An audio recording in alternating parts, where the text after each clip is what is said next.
The genetic lab called me on a Tuesday morning in October, and the woman on the phone had the careful, measured voice of someone who has been trained to deliver information without interpretation. She told me that my results were ready, that I could view them through the portal, and that a genetic counselor was available if I had questions. I thanked her and hung up.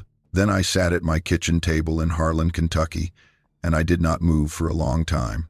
I had taken the test to settle a question my mother had raised in the last weeks of her life. Something she had said that I assumed at first was the morphine talking. She told me, in a voice so quiet I had to lean close to her bedside to hear it, that our family was not entirely what it appeared to be, that there was something in our bloodline that went back much further than the Calloways who came through the Cumberland Gap in the 1700s, and that I would find the proof of it on Black Mountain if I was willing to look. My mother had never been a dramatic woman. She was a retired schoolteacher who grew her own tomatoes and kept careful records of the weather going back decades in small notebooks she stored in a shoebox under her bed. She did not dramatize. She did not speculate. She reported what she observed and she verified it before she committed it to paper. So when the portal loaded and I read what the results said, I did not dismiss it. I sat with it for 2 full days before I called anyone, and then I started looking. Before we get into it, let me know where you are watching from and if you have had an encounter like this. My name is Ruth Calloway. I am 67 years old, and I spent 31 years working as a licensed land surveyor in eastern Kentucky, which means I have walked more of the terrain in this part of the Appalachians than most people would consider reasonable. I know what the land looks like from the inside. I know its bones, the way the ridgelines run from north to south, along the grain of the old mountain building events that shaped this region, the way the limestone underlies the whole of the Cumberland Plateau in formations that have been dissolving since before any human being set foot in North America, the way the water moves through the rock in paths that are invisible from the surface but that you learn to read if you pay attention long enough. I know where the sinkholes are, and where the cave openings hide under shelf rock and deadfall, and where the water goes when it disappears into the ground in spring and reappears in valley seeps 3 miles away. I know this country the way a doctor knows a patient. Systemically, not just the surface, but the structure beneath. I say this because what I found on Black Mountain in the 14 months following my mother's death was not the kind of thing you find by accident. I found it because I knew what to look for, and because I had learned, over 30 years of surveying, to read the land the way other people read text. I retired from active surveying work in 2020, the year I turned 66, and the timing matters to this account because retirement gave me the kind of unstructured time that real investigation demands. A working surveyor with active contracts and a crew to manage does not have the freedom to sit on a boulder for 2 hours listening to what a hillside sounds like. You need that kind of patience to find what I found. You need to be able to go back to the same place 12 times and wait for it to show you what you need to see. I had that time. Starting in the fall of the year, my mother died, and I used it. The story begins, in a practical sense, with the genetics. But it begins in a deeper sense with my mother's family, with a woman named Dessa, who came down from Black Mountain in the 1870s, with a companion no one in the Clover Fork settlement had ever seen before, and with a small handwritten account that my great-great-grandmother Celia tucked into the back of a family Bible that spent 60 years in a cedar chest before I found it. The genetics and the Bible and the mountain are all part of the same thing. I want to give you all 3 before I tell you what I found underground. The genetic testing I did was standard commercial genealogy work, the kind of thing several million people have done in the last decade. You send a saliva sample to a laboratory, they compare your genetic markers against a large reference database, and they tell you what percentage of your ancestry derives from which population groups. These services have built up their reference panels over many years, to the point where the better ones can make reasonably precise determinations for most common ancestry categories. For someone with my background, Central Appalachian, primarily Scots, Irish, and English, with some Eastern Woodlands Native American ancestry, these tests are generally accurate, My results came back with a flag. The system noted that approximately 4.3% of my genetic markers did not correspond to any population group in their reference database. They called this an unresolved component and suggested I consult a genetic counselor. I did consult a genetic counselor, and she told me what I already suspected she would tell me, which was that anomalous results occasionally occur when the database does not include populations from certain isolated regions, and that I should retest with a more comprehensive service. I retested with 2 additional services. Both returned the same 4-point-something% unresolved result, varying slightly between the 3 tests, but consistently flagging the same portion of my genome as markers they could not categorize. One of the 3 services used language in their report that the others did not. It described the unresolved component as consistent with an archaic admixture signature from a population not currently represented in scientific reference databases. The word archaic has a specific meaning in population genetics. It refers to genetic material that entered the modern human lineage through interbreeding with a related but distinct hominin, a separate branch of the human family tree that diverged from our own ancestors long before the modern human lineage emerged. The 2 best characterized archaic admixture components in modern humans are Neanderthal and Denisovan.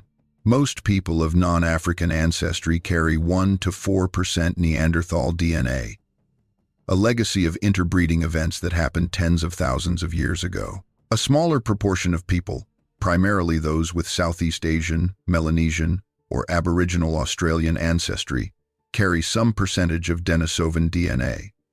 These percentages are well understood. The reference databases know what these signatures look like. What the 3rd service was telling me was that my unresolved component did not look like either of those. It looked like none of those. Not in the database because it had never been characterized. The report recommended I consult a research specialist in population genetics. Quick thing before we get into it. I have a book coming out. It's called the Bigfoot Codex. It's a compilation of all my research and findings. It's kind of my baby. So if you want to check it out, links down below. Now let's get you back to the video. I want to linger on the specifics of what the genetics tests showed, because the specifics matter, and I have talked to enough people since this started to know that the general framing gets misunderstood. When people hear archaic admixture, they often think this means I tested positive for being part Neanderthal. That is not what the tests showed.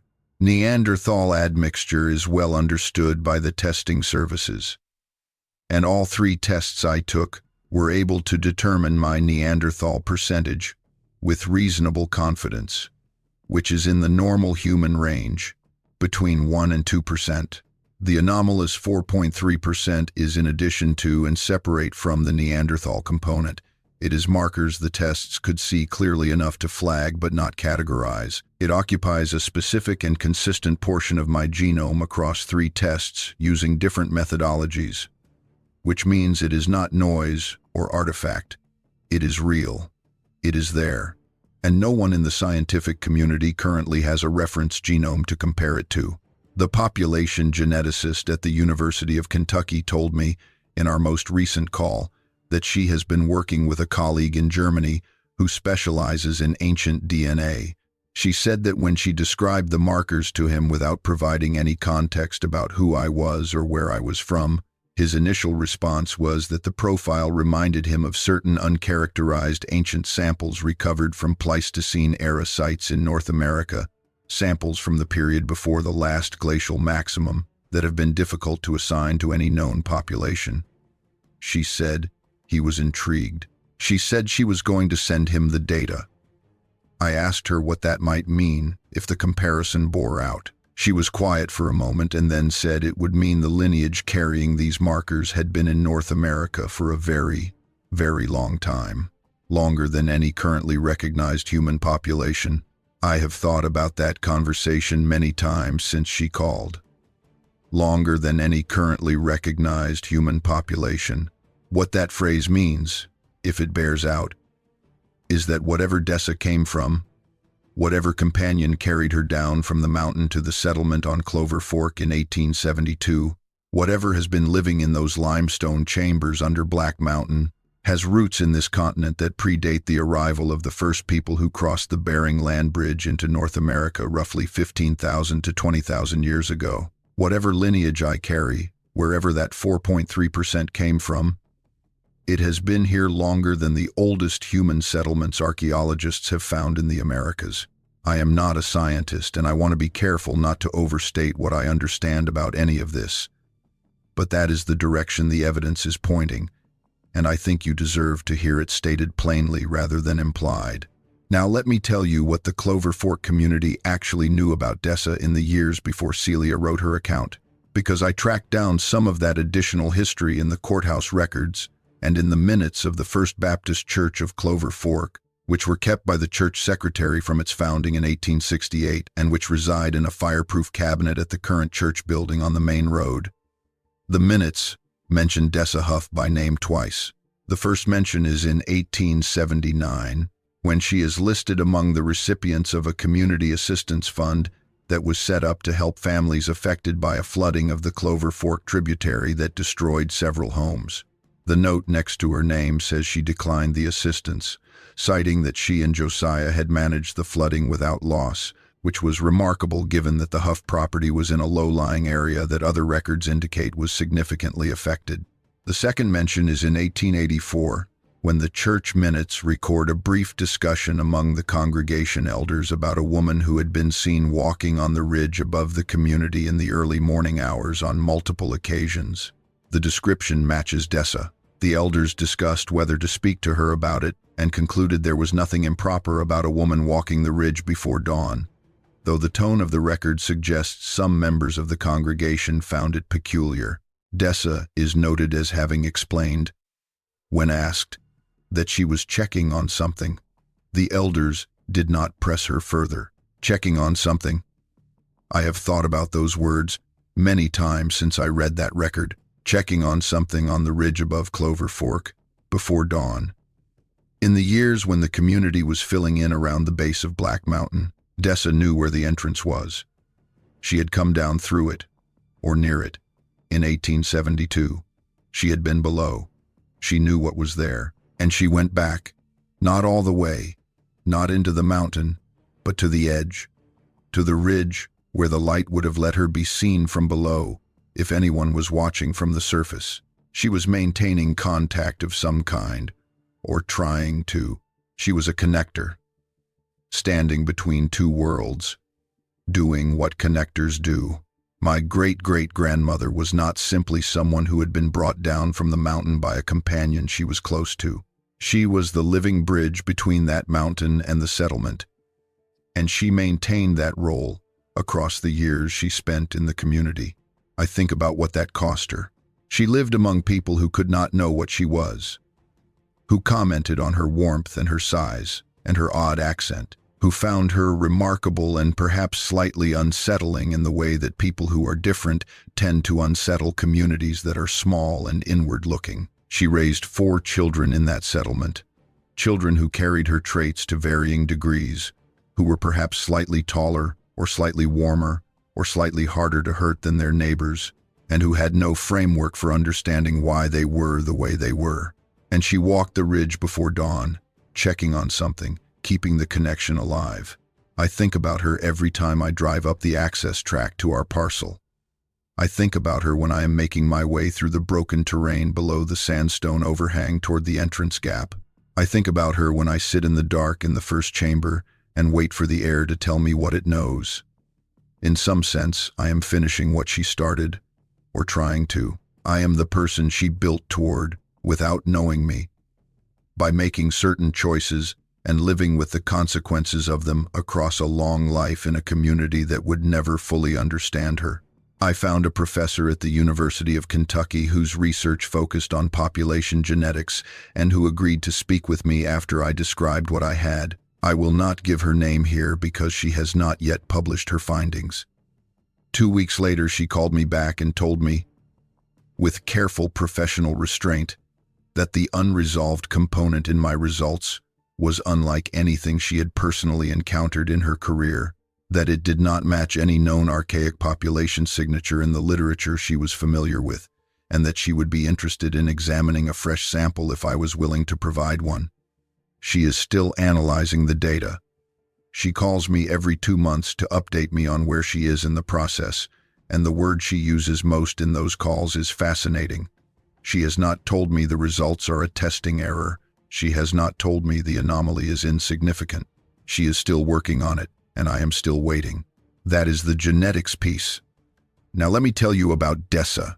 I want to tell you more about what I found in the courthouse records about the Huff family, because the pattern across the generations is part of what makes this account credible rather than speculative, and I think it deserves to be laid out clearly. The Huff family arrived in Harlan County, Kentucky, based on what I could find in the earliest surviving records, sometime in the 1830s. The first Huff recorded in the county is Amos Huff, who appears in an 1837 tax list as the owner of a small parcel of land on the Clover Fork drainage. Amos Huff had a son named Elijah Huff, and Elijah Huff is the man whose family Bible I found in my aunt's cedar chest, the Bible that contained Celia's handwritten account. Elijah was Josiah Huff's father, which means Dessa married into the family that had been on that land for roughly 40 years before she arrived. The interesting thing about the Huff family records, which I went through in considerable detail during those 3 days at the courthouse, is that the physical descriptions of family members in the records before Dessa's arrival are completely ordinary. Standard heights for the period, standard health records, no notable longevity. The kind of ordinary Harlan County family that shows up in these records by the hundreds.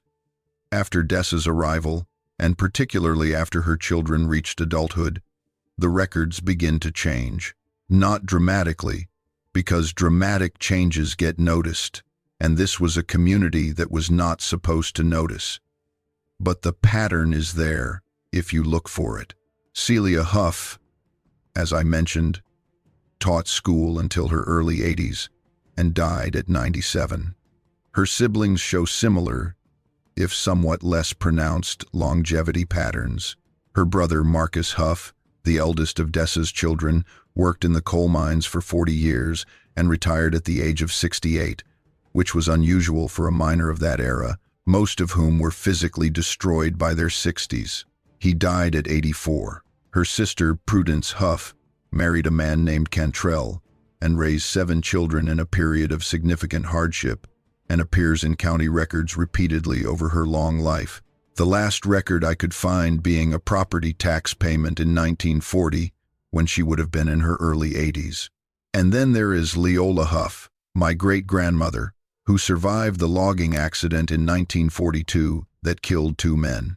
The account in the newspaper is sparse, as local news in 1942 tended to be sparse, but it mentions her by name and notes that she was treated for injuries at the county hospital and released after 2 days.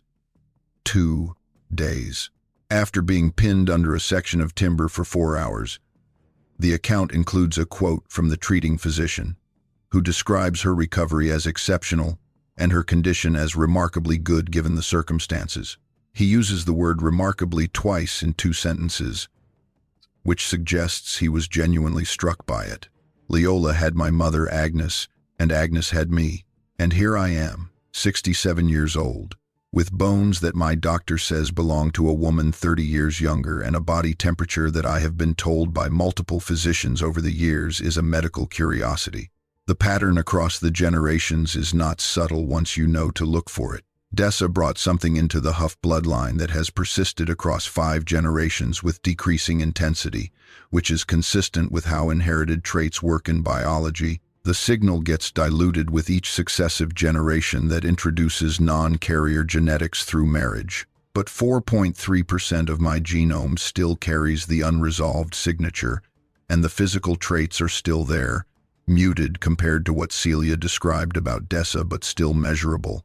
I have also been doing research, quietly, through genealogical databases and local historical societies, into whether there are other family lines in Harlan County and the surrounding area that show similar anomalous patterns.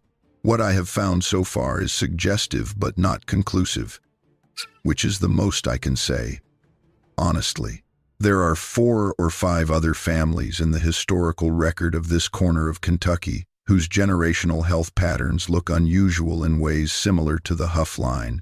Families that show up in the record as unusually long-lived or unusually resilient in ways that attracted comment from contemporaries. Whether these families had contact with what is under Black Mountain, whether there were other Dessas who came down from other ridges in other years, I do not know. It is a question I am sitting with. It is the kind of question that could take a lifetime to answer, and I may not have the lifetime for it. What I do have is the account I am giving you now. The 3 genetic tests and the ongoing university research, Celia's written record, the courthouse documents, the chambers under Black Mountain, and the 2 objects on my study shelf. That is the evidence. The interpretation of the evidence is a question I am still working on, and I suspect I will be working on it for as long as I have left to work on anything. My mother's name was Agnes Calloway, born Agnes Huff in 1942 in Harlan County, Kentucky. Her mother was Leola Huff, born 1918. Her grandmother was Celia Huff, born 1893. Celia Huff's mother, whose name was recorded in the county birth records simply as Dessa, was listed as being of uncertain origin. I found that record in the Harlan County Courthouse records room after 3 days of patient work with a records clerk named Marlene, who has been in that office for 30 years and who helped me navigate ledgers that most people never look at. The record notes that Dessa arrived in the Clover Fork community in approximately 1872, and that her parentage was unknown to anyone in the settlement. She married a man named Josiah Huff in 1874 and had 4 children, of whom Celia was the youngest, born in 1893. What the birth record does not say, but what I found in a separate document tucked into the back of an old family Bible that my Aunt Eleanor had kept in a cedar chest in her spare room without knowing what it contained, is that Dessa was not alone when she came down from Black Mountain. She came with a companion. The document is a handwritten account by Celia, written in the careful hand of a schoolteacher who wanted the record to be precise. Celia describes her mother Dessa as having been brought to the Clover Fork settlement by a companion whom she describes as the tallest man anyone in the community had ever laid eyes on, with shoulders like a barn door and eyes the color of old copper. The companion did not stay. He brought Dessa to the edge of the settlement, waited until she had been taken in by the Huff family, and then turned and walked back up the ridge toward Black Mountain, and no one in the community ever saw him again. Celia writes that her mother Dessa did not speak much about where she had come from before the settlement. She spoke English, which meant she had been in contact with English speakers at some point in her life, but her speech had an accent and a cadence that nobody could place, and she used words occasionally that people did not recognize. She was physically unusual in ways that Celia describes with the precision of a woman who understood the value of accurate observation. Dessa was very tall for a woman, close to 6 feet. She was broad through the shoulders and hips in a way that made her look, Celia writes, more solid than a person has any right to look. Her skin was dark in a way that was not sun exposure, the same gray-brown tone in winter as in summer. She ran warm. The Huff household commented on it all the time. In winter, Dessa was the warmest person in any room, to the point where children would sit close to her in church when the stove was not doing enough. She never seemed to feel the cold, and she healed with a speed that Celia found remarkable enough to document carefully. Cuts and bruises that would have taken a normal person weeks to resolve were gone from Dessa's skin in days. One winter, Dessa fell on the ice, and the whole household was certain she had broken her wrist based on the angle of the fall and the swelling that followed, and she was using that wrist normally inside of 2 days, which a local doctor who examined her at the time called simply not possible. I read Celia's account sitting on the floor of my aunt's living room on a Saturday afternoon, the old Bible open on my knees, and I understood for the first time that what my mother had tried to tell me in those last weeks was not morphine talk. It was the truth she had been sitting with her whole life. I am a land surveyor. When I want to understand a piece of ground, I go and look at it. My mother told me the proof was on Black Mountain. Black Mountain is the highest point in Kentucky, elevation 4,145 feet at the summit, on the Harlan County line about 12 miles as the crow flies from where I grew up. It is steep and heavily forested, with coal seams in the lower flanks and old-growth hardwood near the summit that the timber companies never reached because the terrain was too difficult and the cost of access too high. My family has held 40-some acres on the eastern face of that mountain for generations, steep timber and broken ledge that nobody has done anything useful with in my lifetime. I went up there the spring after my mother died, April of last year, with my survey equipment and a good topographic map and the coordinates of every known feature on our parcel logged in my GPS unit. I had been over this land before, years back, in a boundary survey, but I had not been thorough in the way I intended to be now. A boundary survey tells you where the edges are. It does not tell you what is inside. The eastern face of Black Mountain in our section is layered with the Breathitt Formation, a sedimentary sequence laid down in the Pennsylvanian period that includes alternating layers of sandstone, shale, and coal-bearing strata. This is the rock that produced the coal industry in eastern Kentucky and the poverty that followed the coal industry out, and it gives the mountain its characteristic ledge formations, hard sandstone capping softer shale, creating overhangs and shelf formations that run for hundreds of feet along a contour line. The limestone that underlies much of the Cumberland Plateau is buried deeper here, under the Breathitt Formation, but it is there, and in places where the upper formations have eroded or where fault lines have created vertical movement, you can find openings that reach the limestone below. The karst hydrology of Harlan County is a subject I had studied in detail over the course of my career because understanding where water goes underground is essential for proper surveying in this terrain. I found the opening on my second day of work, and I found it because of cold air. It was a warm April afternoon, 70 degrees in the valley, probably 65 on the east face where I was working, and I was moving through broken terrain below a sandstone overhang when I felt a current of cold air coming from below and to my left. Cold air in caves indicates significant air volume connected to the surface. The technical term is cave breathing, and experienced cavers will tell you that a detectable air current at a surface opening usually means a large passage network is exchanging air with the outside. The flow I felt was not faint. It was a clear, perceptible movement of cold air, enough to raise the hair on my forearm when I held my arm into it, coming from beneath a shelf of layered sandstone that had partially collapsed, leaving a gap of about 2 feet between the fallen slab and the bedrock underneath. I crouched down and shone my flashlight into the gap, and the passage beyond it was much larger than the entrance suggested. I did not go in that day. I went back to my truck, drove down to Harlan, and called Gerald Tate. Gerald teaches geology at Southeast Kentucky Community and Technical College and has been exploring the cave systems of the eastern Kentucky Plateau for 20 years as a sideline to his academic work. I had met him years before when his cave passage surveys overlapped with my surface topographic work, and we had maintained occasional contact since. When I described the opening and the air current, he asked me if he could come have a look. I told him I would prefer to go in just the two of us before any formal team because the land was mine and I wanted to understand what was there before bringing in more people. He agreed. We went in the following Saturday. Gerald had widened the entrance gap carefully before we started, removing 2 loose fragments of the fallen slab without disturbing the structural support of the remaining formation. The passage beyond opened immediately into a passage neither of us expected. It was a walking passage, 7 feet of clearance at its lowest point, wider than that through most of its length, running roughly east into the mountain at a slight downward grade that felt more like a ramp than a natural cave passage. The floor of the passage was what stopped us both in the first 50 feet. Cave floors in passages of this type are typically rough, with breakdown rock and irregular limestone surfaces.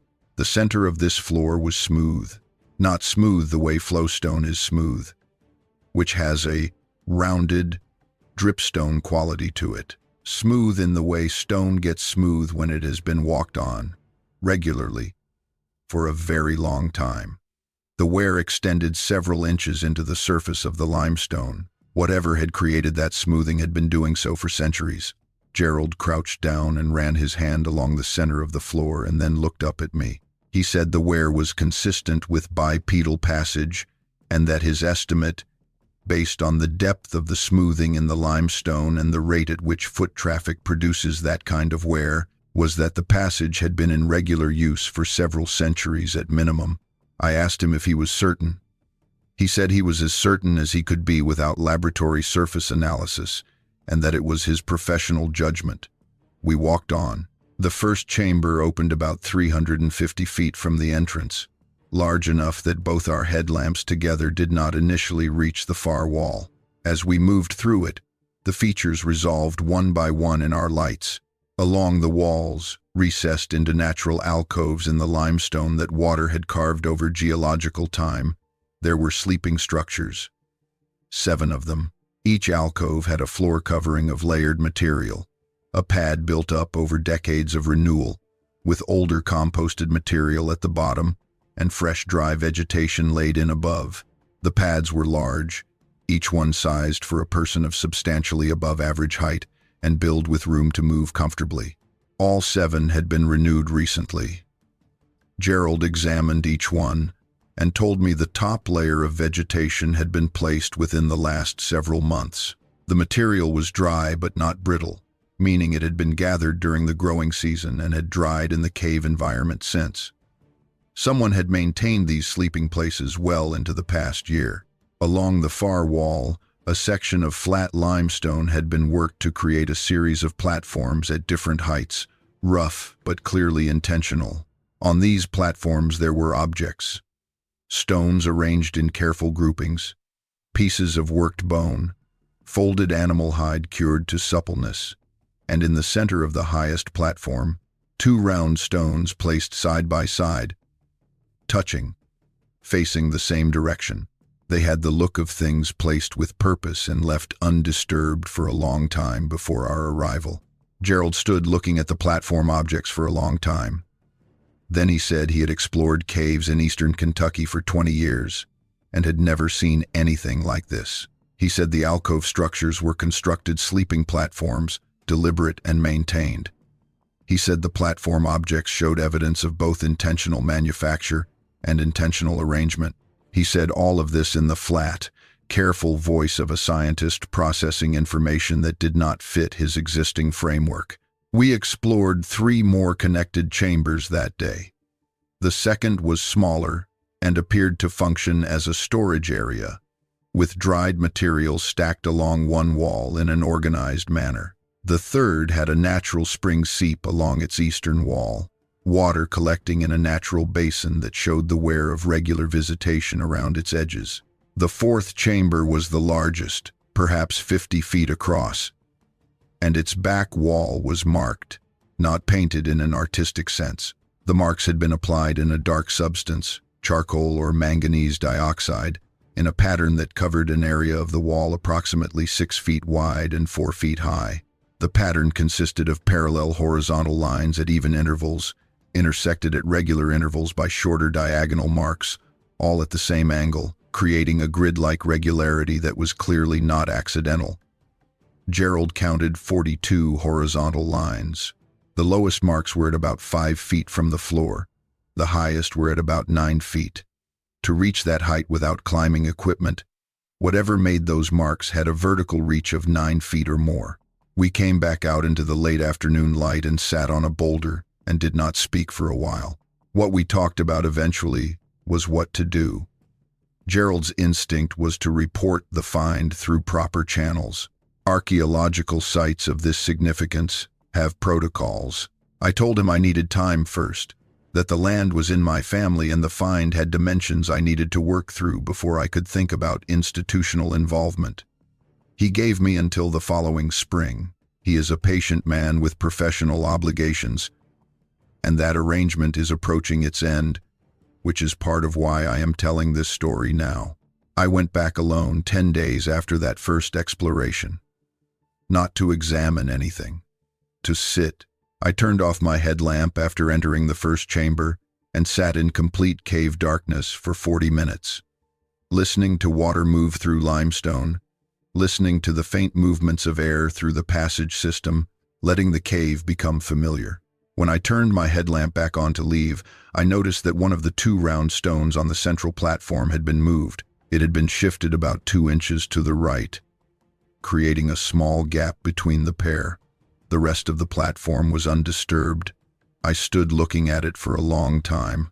The awareness of me in those chambers expressed itself in small gestures across the visits that followed. Objects that had been in one arrangement on one visit were in a different arrangement on the next. Fresh vegetation appeared on sleep pads between my visits, indicating continued maintenance of the sleeping areas. Once, on my 4th solo visit, I found a water-smoothed stone, the size of my fist, placed in the center of the passage floor about 20 feet inside the entrance, at a point where the passage widened. There are no water-smooth stones in the cave formation. The nearest creek that would produce a stone of that size and smoothness is the Clover Fork of the Cumberland River, about 3 miles from the base of the mountain. Someone had carried it there and placed it where I would not miss it. I began leaving things in return. This was instinct more than plan. The same impulse that leads you to leave water out for a feral cat that has been watching you from the edge of your yard. I brought food on my 3rd solo visit. Apples from my yard, corn bread in a clean cloth, a jar of sourwood honey. I placed everything on the central platform and left. When I came back 2 weeks later, the food was gone and the cloth was folded on the edge of the platform with crisp precision, the corners aligned, the fold clean. Whatever had placed the food had unfolded the cloth to access what was inside and then folded it again and set it aside. In November, on my 5th solo visit, I turned off my headlamp as usual, settled into the darkness, and after about 30 minutes I heard movement in the connecting passage. Not a dramatic sound. The sound of a large body that does not want to make noise but cannot entirely prevent the evidence of its passage. The faint compression of a foot on stone. The barely perceptible displacement of air. A presence had been in the chamber with me, or very close by in the passage. And when I sat in the darkness, it had moved deeper into the system. The sound lasted perhaps 10 seconds, then cave silence again. I did not turn on my light immediately. I sat in the dark and said aloud, into the chamber, that I meant no harm. I said that I knew this place had been a home for a very long time, long before my family had any claim to the land above it, and that I was not going to tell people without thinking carefully about what telling people would mean for what was here. I said I believed there was a connection between me and whatever occupied these chambers, that something in my blood traced back to these mountains in a way I was still working to understand. I said I was not afraid. The last part was almost true. There was a quality that felt like fear in my chest while I was speaking. But it was not the fear of being harmed. It was the specific feeling of standing at the edge of a thing so large that your ordinary understanding of yourself is not adequate to it. The air in the chamber moved after I stopped speaking, changed in a way that was inconsistent with the normal air dynamics I had been observing over multiple visits. A large, warm presence was in that chamber with me, or just beyond the passage entrance, and it was still. I wrote 2 letters when I got home that evening, both on paper with a pen, because writing by hand requires attention, and I wanted to be careful about what I said. The first letter described everything I knew about my family line, about Dessa, about Celia's account, about the genetic results. The second was shorter.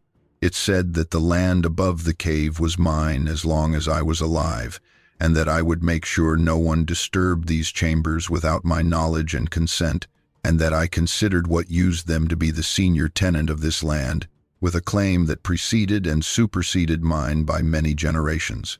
I placed both letters on the central platform on my 6th visit, under a stone, so they would not move, and I left. My 7th visit was in early March. The letters were gone. In their place, on the platform, there were 2 objects, A piece of worked bone, the length and diameter of a large finger, smoothed along its length by considerable handling over considerable time, notched at one end in a pattern of 3 grouped marks at precise intervals, and a stone, rounded and dark, the color of deep creek water, and warm. Warm the way a stone is warm when it has been held in a large hand against a body that runs at a higher temperature than most, and placed where I would find it just before I arrived. I held that stone for a long time in the first chamber of the cave on Black Mountain.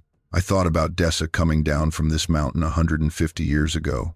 I thought about what kind of intelligence it takes to bring someone you care about to a world that will welcome her, and then withdraw yourself from that world because you know the same welcome would not be extended to you. To look at the shape of the situation and make a decision on behalf of someone else's safety over your own preference. Not just once, but as a permanent arrangement. That is not a decision made by something that cannot think across time.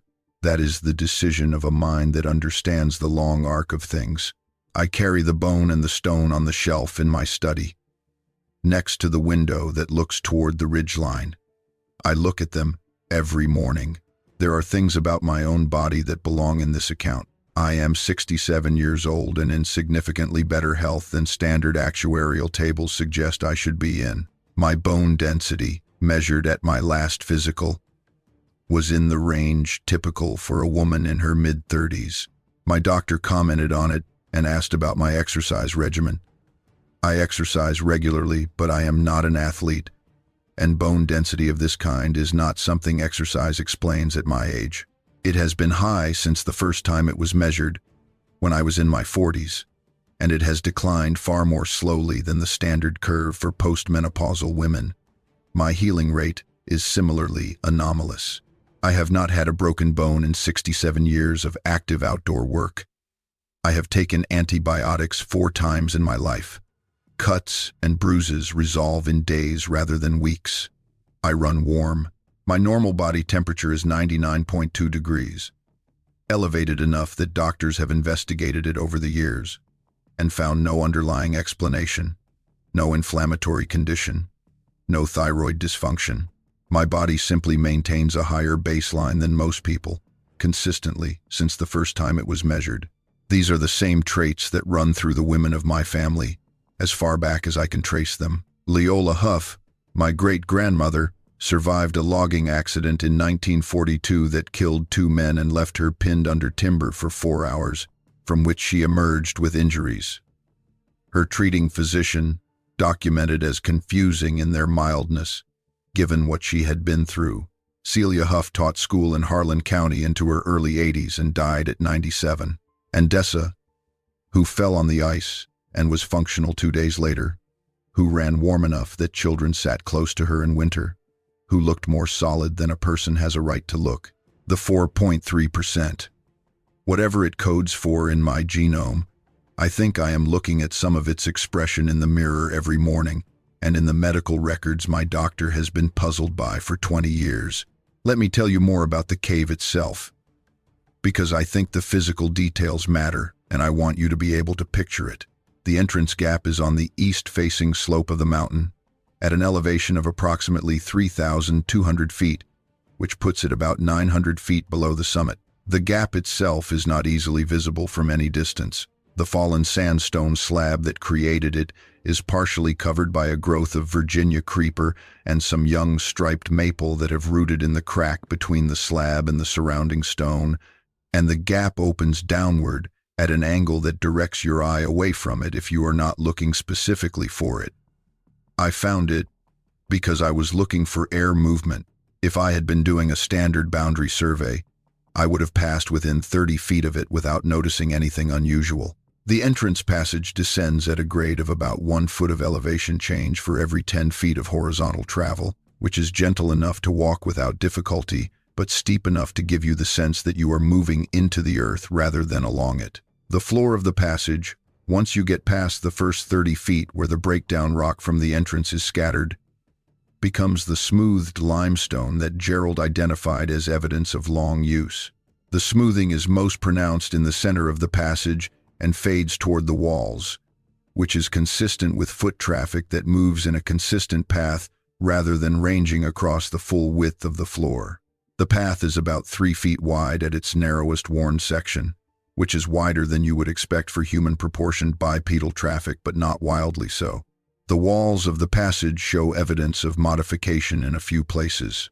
Not dramatic modification, not carved or worked in any way that requires advanced tooling, but places where loose stone has been removed to widen the passage at a pinch point, or where a projecting slab of rock has been pushed aside, the kind of modification that would be possible with continuous physical force applied by a body very strong. Gerald identified 3 such points in the entrance passage where the natural profile of the cave had clearly been altered. The alterations were old. The surfaces exposed by the modification had the same degree of mineral patina as the surrounding undisturbed stone, which suggested the work had been done long enough ago that the exposed stone had had time to develop a similar weathering profile. Gerald estimated the modifications were at least several decades old, possibly much longer. The first chamber, the largest of the 4 we explored, sits in a natural karst void that formed in the limestone when an underground river drained from this part of the aquifer, probably several 100,000 years ago. The ceiling is roughly dome-shaped, highest in the center and sloping toward the walls, and the walls themselves are smooth in the lower section from old water polishing but irregular above head height, where the ceiling begins to transition. The 7 alcoves in the walls are natural features, enlarged solution pockets, where the water that created the chamber found locally weaker or more soluble rock and carved out secondary voids. 3 of the alcoves face the chamber center and 4 face slightly away from center, which gives them a privacy orientation of sorts, a sense of turning slightly away from the shared space. The central platform area, the rough arrangement of stone surfaces that holds the objects, is against the far wall from the entrance passage, which is also the wall most sheltered from the air movement that comes through from the entrance. The positioning makes practical sense. Things placed on those surfaces would be protected from the draft. If you were organizing a shared living space, you would want your objects and your important things in the most sheltered location. The positioning reflects exactly the kind of practical spatial thinking that a community of beings organizing their living space would apply. The connecting passages between chambers are interesting in their own right. The passage from the first to the second chamber is shorter and steeper than the entrance passage, dropping perhaps 15 feet of elevation over its length, and the floor has the same center-worn smoothing as the entrance. The passage from the second to the third chamber is longer and more winding, following what appears to be the path of an old underground stream that cut through the formation along a diagonal fracture in the limestone bedrock. The passage from the third to the fourth is the most challenging of the 4, requiring you to navigate a section where the ceiling drops to about 5 feet for roughly 30 feet before opening back into comfortable height. For Gerald and me, this section required us to duck slightly. For something 6 feet tall or taller, it would require more than ducking. Someone had removed stone from the floor of this low section, lowering it by what Gerald estimated was about 6 inches, to make the passage more navigable for something tall. The removed stone was stacked neatly to one side of the passage. The modification was, again, old. The 4th chamber, with its marked wall, is the deepest we went. The marks on the wall have stayed with me more than anything else I found in those chambers, because they represent a record I do not fully understand and that I cannot stop trying to understand. I went back to that chamber on my 3rd solo visit with a notebook, and I spent 2 hours making the most accurate copy I could of the pattern. 42 horizontal lines, evenly spaced at intervals of about 2 inches. The groups appear to be organized in some kind of larger sequence, with the diagonal marks varying in number between the horizontal line pairs, from 1 to approximately 8 or 9, in a pattern that I cannot resolve into a simple mathematical sequence, but that does not appear random. I have shown photographs of the marks to 2 people, Gerald and the professor at the University of Kentucky, without providing any context about where the photographs were taken. Gerald said the marks resembled tallying systems from various prehistoric cultures, where horizontal lines serve as a baseline and diagonal marks are used to record accumulating counts.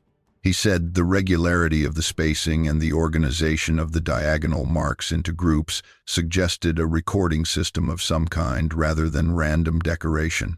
The professor said she was not a specialist in ancient recording systems, but that the pattern reminded her of certain abstract marking systems found in the European Upper Paleolithic, ochre-marked cave surfaces and bone tools from sites in France and Spain and Portugal, where researchers have proposed that early modern humans were using systematic marking to track time or resources.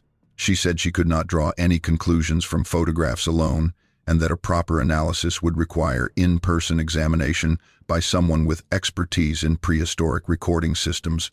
I am working on arranging that, slowly and carefully, in a way that does not commit me to a timeline I cannot control. If the fourth chamber's marked wall is a recording system, and if it has been maintained across the centuries the same way the sleep structures and the platform objects have been maintained, then what it records might be precisely the kind of historical document that the institutional world would find most compelling, and also the kind of document most at risk of being taken over by that institutional world in ways that serve scientific interest over the interest of whoever made the record.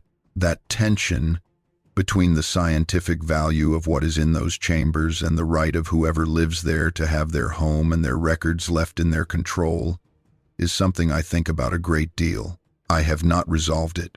I am not sure it is the kind of thing that gets fully resolved. What I have arrived at, for now, is that I am the person in the best position to manage the tension carefully, not for any wisdom I possess, but because I am the one on the property, because I am the one who has been having the conversation with whatever is in those chambers, and because I am, by descent and by the 4.3% in my genome, connected to this place in a way that no outside institution is or can be. I want to tell you about a specific visit, my 8th, because it was different from all the others and because it clarified something for me that I had been circling around for months without quite landing on. It was a day in late June, warm enough at the valley floor that the air shimmering off the pavement was visible from my truck windows on the drive up to the access track. At the elevation of the cave entrance, maybe 3,200 feet, the temperature was probably in the high 60s, comfortable and clear. I had brought better food than usual, partly because I had been thinking about what constituted good nutrition for a body with a high metabolic rate in a cold environment, and partly because I wanted the gesture to be generous. Smoked venison from my neighbor, a hard cheese from a local dairy, dried fruit, 2 jars of local honey, and a loaf of good bread that I had made myself, wrapped in linen. I placed the food on the platform in the first chamber and then sat down cross-legged in the middle of the floor, which is a habit I had taken up rather than sitting against the wall, because sitting in the center of the space felt more honest somehow, less like occupying a corner and more like being present.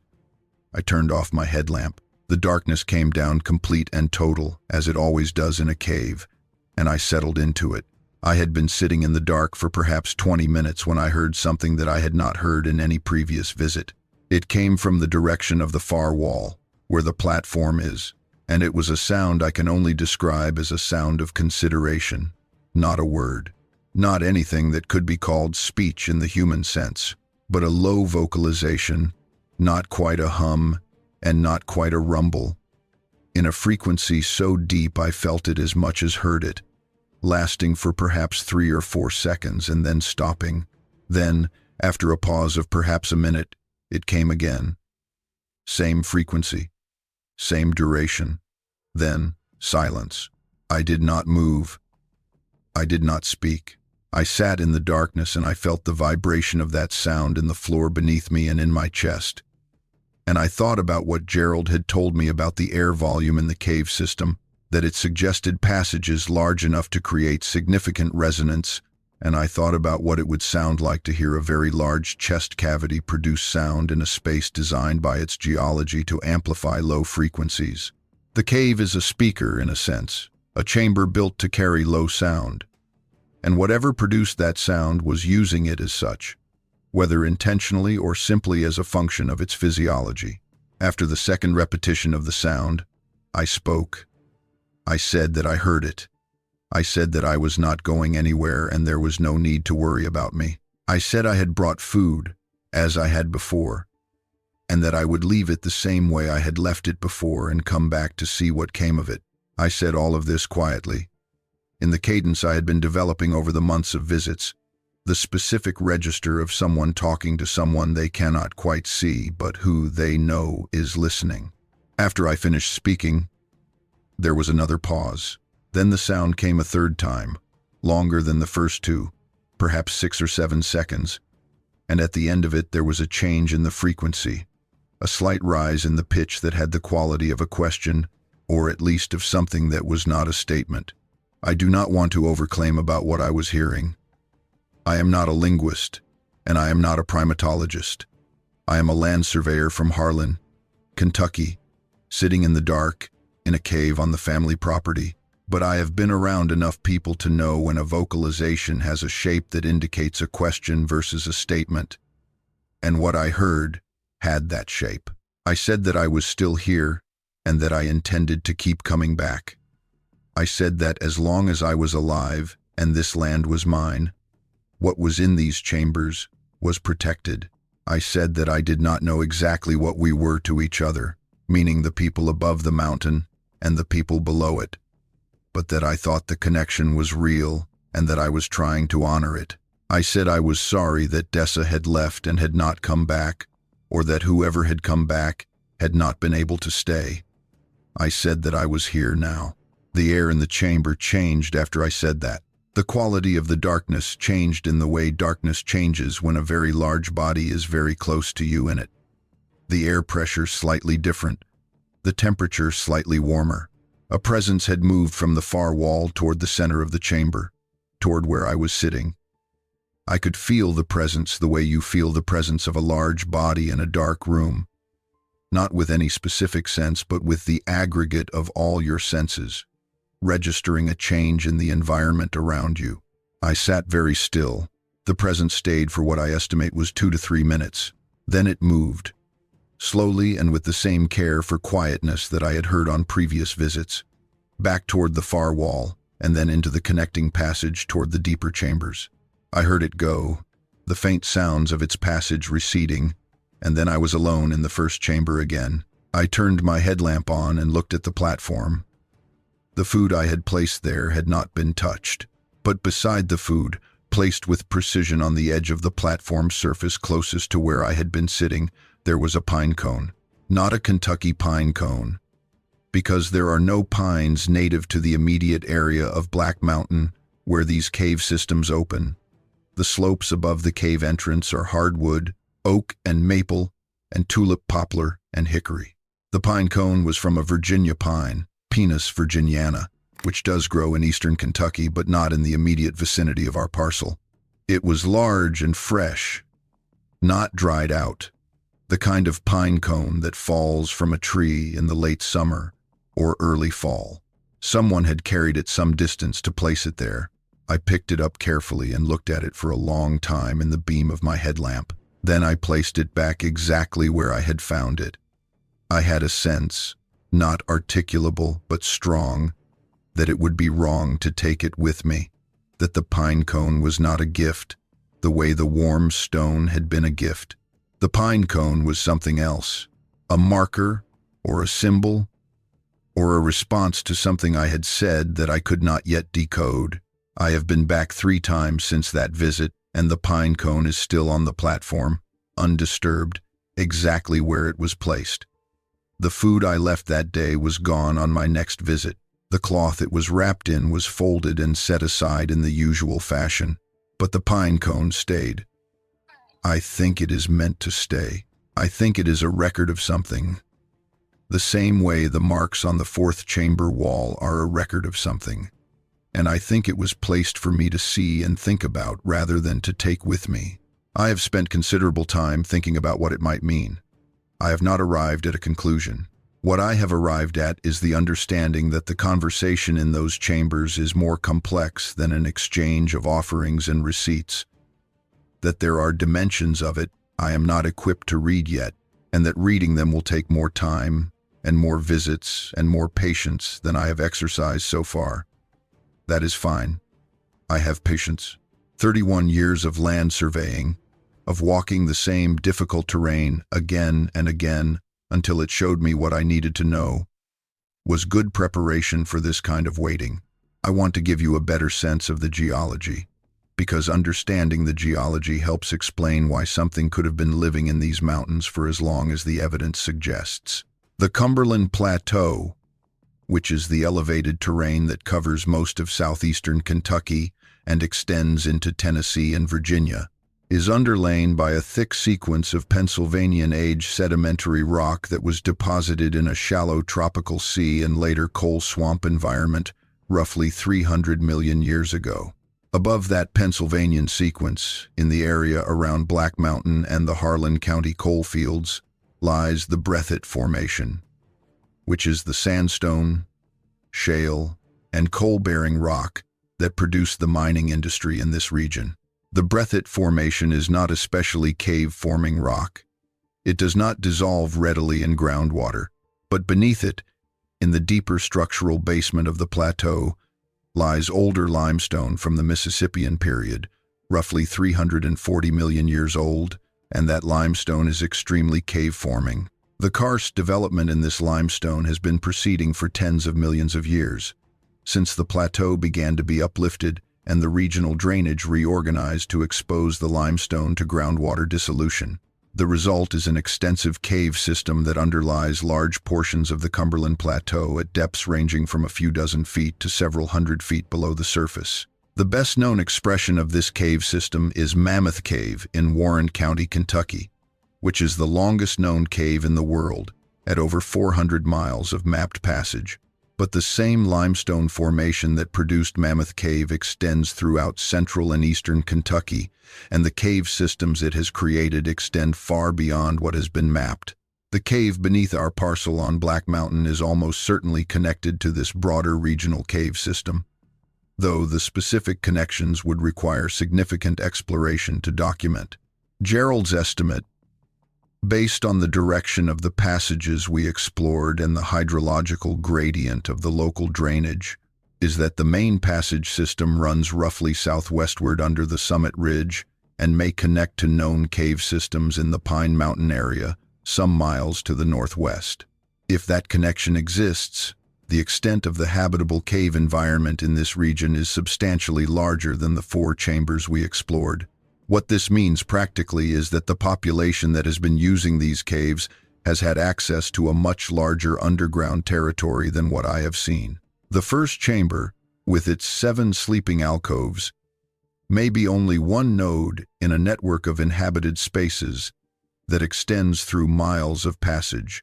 The population I have been interacting with may be larger than I know, and the community structure may be more complex than the evidence I have so far suggests. This is relevant to the question of why they have remained unknown. A population with access to an extensive cave system below heavily forested and difficult terrain has significant advantages when it comes to avoiding detection. They can move underground over large distances without surface exposure. They can access multiple entry and exit points, potentially spread across the terrain in a way that makes systematic surveillance of any one area ineffective. They can remain completely invisible during periods when the surface above them is active, emerging only when conditions are favorable, which, in a region like eastern Kentucky, means primarily at night and in conditions of low visibility. The terrain above them is rough enough that casual visitors are rare, and deliberate searches are difficult and expensive to conduct thoroughly. The coal industry, which brought significant human activity to the slopes of Black Mountain and the surrounding terrain in the first half of the 20th century, should in theory have increased the risk of detection significantly. But the mining activity in Harlan County was concentrated in the valley floors and the lower slopes, where the coal seams were accessible. The upper slopes and ridgelines, where our parcel sits and where the cave entrance is located, were not disturbed by mining operations in any direct way. The sound of mining activity underground, which would have been significant during the peak years of Harlan County coal production, may have been audible in the cave system and may have contributed to a further withdrawal of activity to the deeper and more distant portions of the network during those years. What I keep coming back to, thinking about all of this, is the intelligence required to navigate these circumstances across centuries.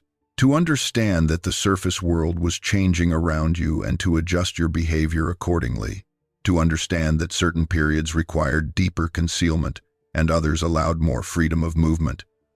To communicate these adjustments within your community over multiple generations. To maintain the sleeping structures and the platform objects and the marked walls through periods of significant disruption on the surface above you.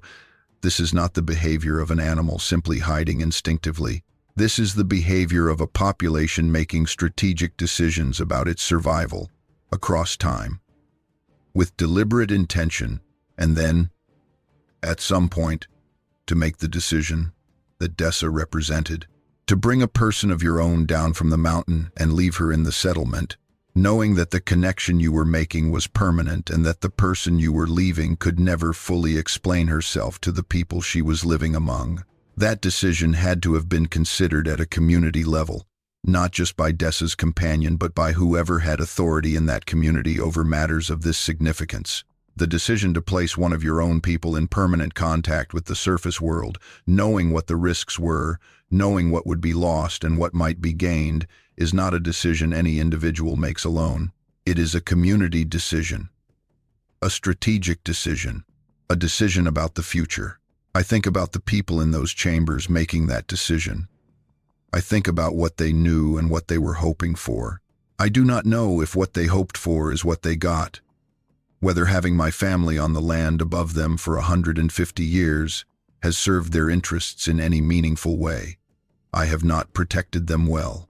No one in my family knew enough to protect them. The connection that Dessa represented was too deeply hidden in the genealogy of the Huff family, too thoroughly buried under the ordinary life of a Harlan County school teacher, to serve as the active bridge it was perhaps intended to be. I am the first one of us who has found the cave. The first one who has sat in the dark and heard the sound that comes from the connecting passage. The first one who has held the warm stone. Whether I am too late or just in time, I genuinely cannot tell you.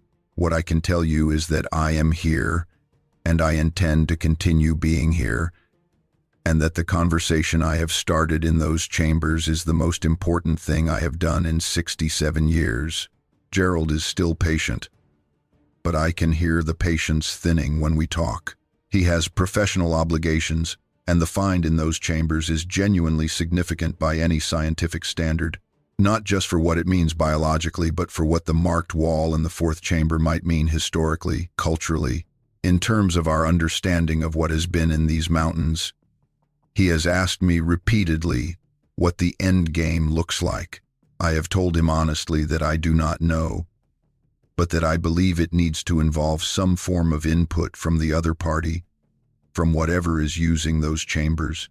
He looked at me carefully the first time I said that and then said it was the most unusual thing a landowner had ever said to him about an archaeological find.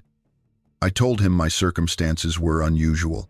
He agreed that they were. What I can tell you from 9 months of these visits, from the objects exchanged and the gestures made and received, is that nothing in those chambers has ever felt threatening. I say this as a statement of observable fact. I am a careful person who does not make claims without support. And the support I have for this claim is 9 months of going into those chambers and coming back out. The sleep structures in those alcoves were made by a population that has lived in these mountains long enough to make permanence out of them. The objects on the platforms were placed with a care that speaks of a mind that values order and meaning. The warm stone was given by a mind that understood the gesture it was making.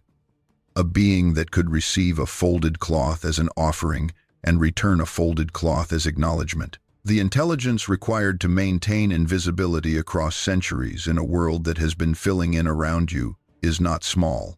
The decision-making required to remain unknown while sharing a mountain with generations of human settlement above you is not the decision-making of a mind that cannot think about the future. Someone in those chambers looked at the shape of their situation, perhaps long before Dessa came down the ridge, and made an assessment that invisibility was the correct response to the presence of the settlement below. and they maintained that assessment generation after generation with a consistency that is, when you stand in the center of it and try to take its measure, genuinely remarkable. There are 7 sleep structures in the first chamber. I do not know how many chambers I have not been into. The 4th chamber leads into a passage that Gerald, from his knowledge of the regional cave systems, believes may connect to an extensive deep karst network that runs under the summit ridge of Black Mountain itself. The inhabited section could be much larger than what we have seen. How many individuals live in those chambers, I cannot say. I know only that the space they have made for themselves is organized and maintained and continuous, that someone tends it, that someone renewed the sleep pads within the last year, that a hand carried a creek stone 3 miles up a mountain and placed it where I would find it. I am the last of my direct family line. I have no children. The Lodity 2022, the Lodity 2020-2022. What I have is this account, and the surveyor's instinct to make sure the record exists somewhere, and the belief formed over these 9 months of exchange that the continuation of what is in those mountains does not depend on me. It was there before Dessa came down the ridge.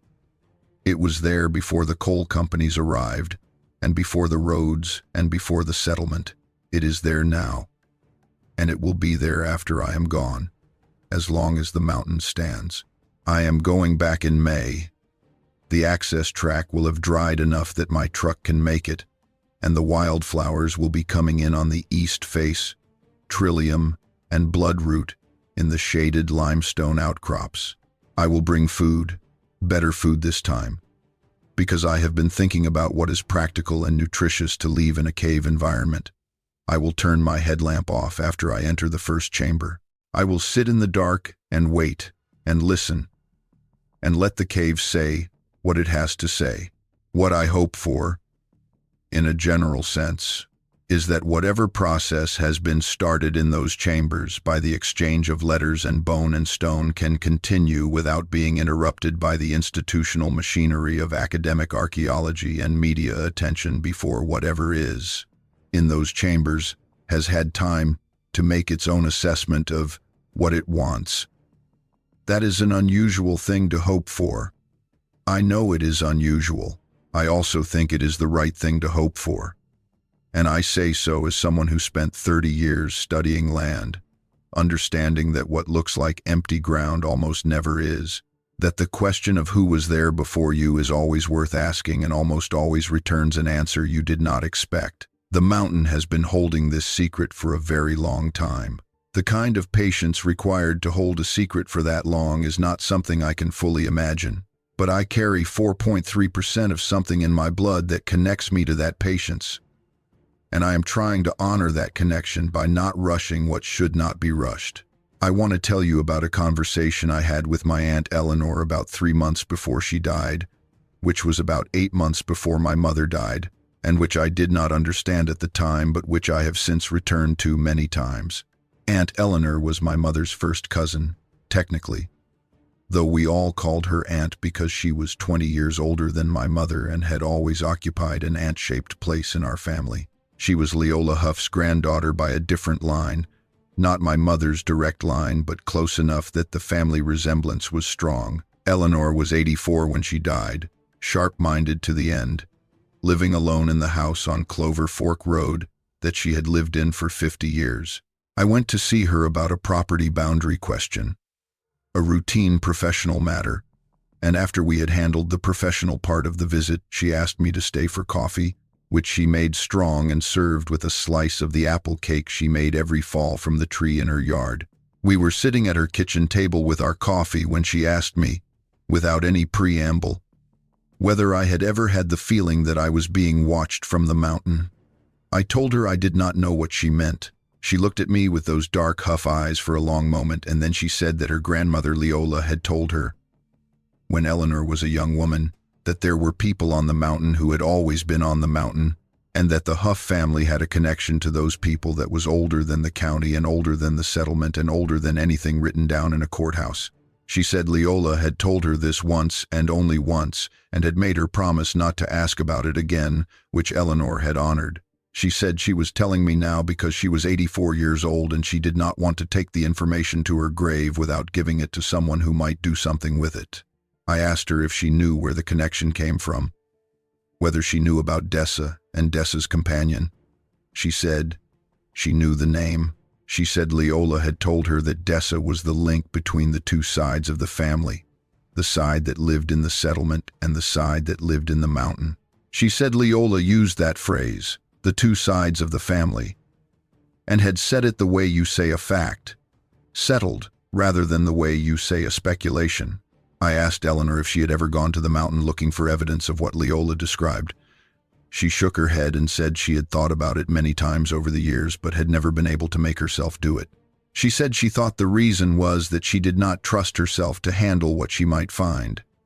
She said she thought it was better to carry the knowledge quietly than to go up there and do the wrong thing with it.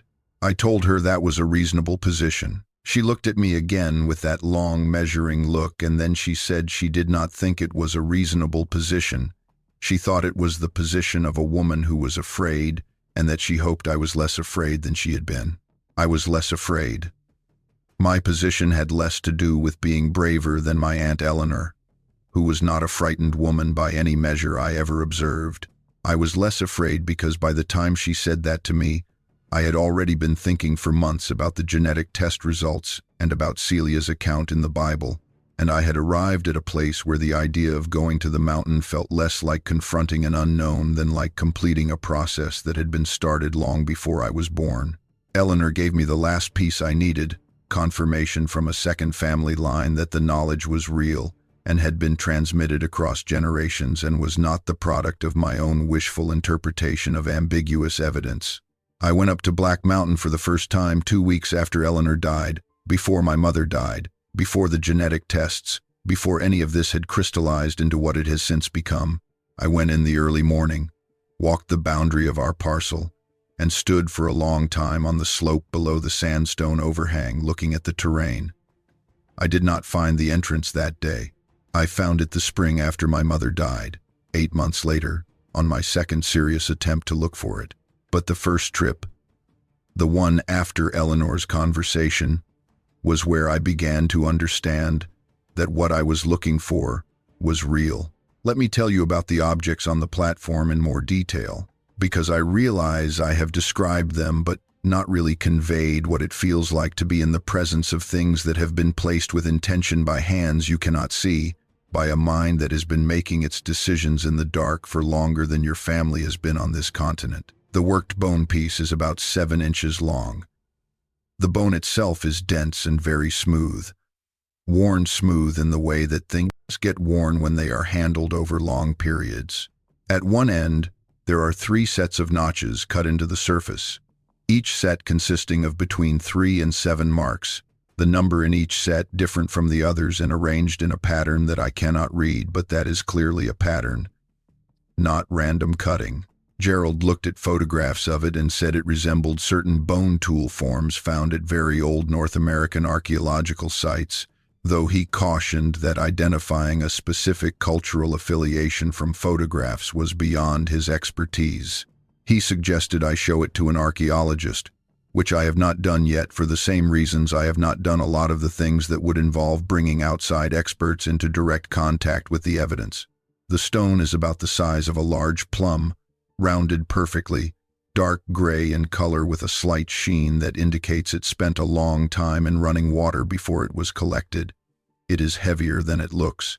When I first picked it up, the weight surprised me. There is nothing anomalous about its composition.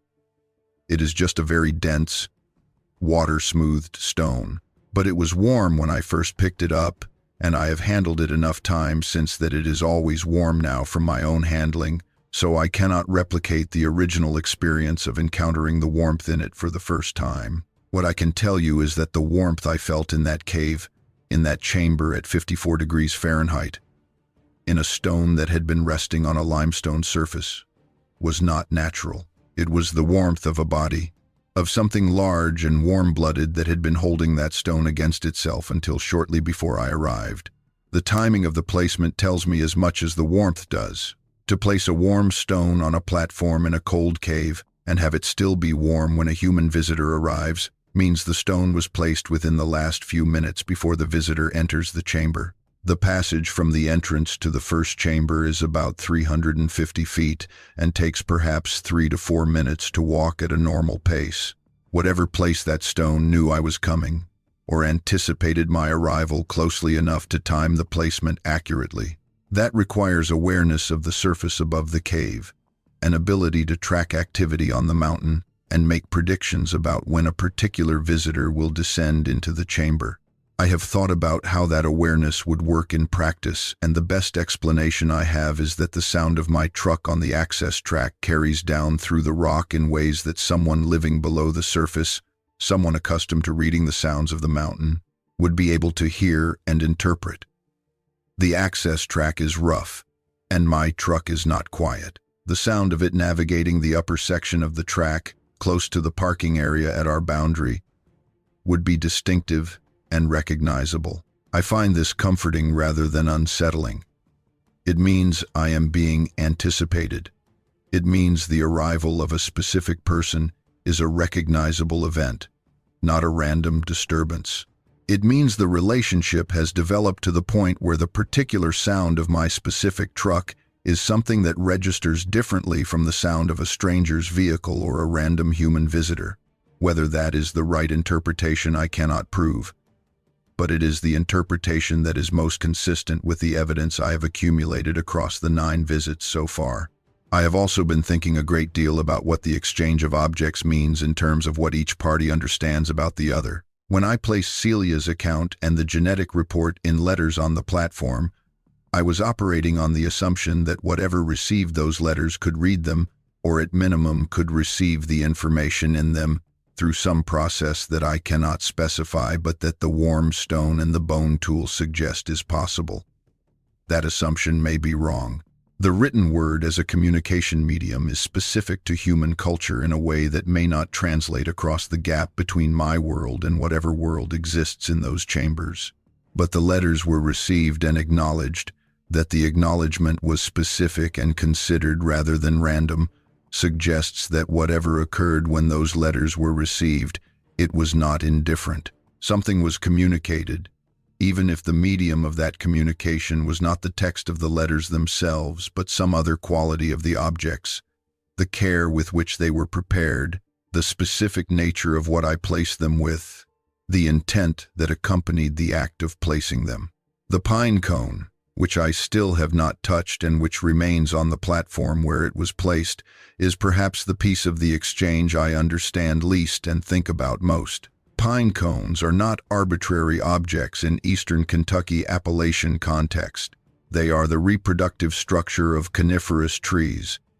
Trees that are not the dominant species in the hardwood forests of this region, but that are present in the landscape, particularly Virginia pine on the dry ridgetops and shortleaf pine in certain south-facing slope situations.